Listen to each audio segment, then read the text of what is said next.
Second skill is that once we ask those questions, we often think that it's just our job to listen to people. And that's a little bit of a misunderstanding of what listening is. So what's interesting is that most of the time when we think about listening, what we think about is we think about remaining silent, right? 2 ears, 1 mouth, remaining silent, listening to what you're saying. Maybe we'll nod our head. Maybe we'll like look you in the eyes and say like, that's interesting. That's not listening. That's the first condition of listening, but you need more to actually be a good listener.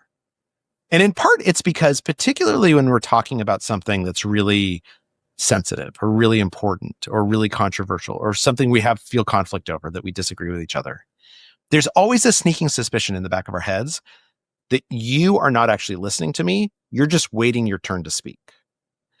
So what do I do to overcome that suspicion? Well, there's actually this technique.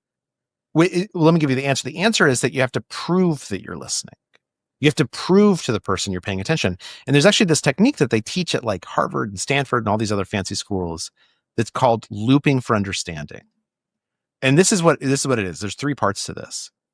When you're talking to someone and you get to that point in the conversation where like things are getting real, step 1 is you should ask a question, right? Preferably a deep question. Try and use like, ask someone, how do you feel about that? What does that mean to you? Why did you decide to do X? And then listen to what they're saying in response. And when they're done answering the question, repeat back in your own words what you heard them say. Now, the key here is it cannot be mimicry, right? This is what bad salespeople do. They just say back what you just said to them or the last thing that you said. What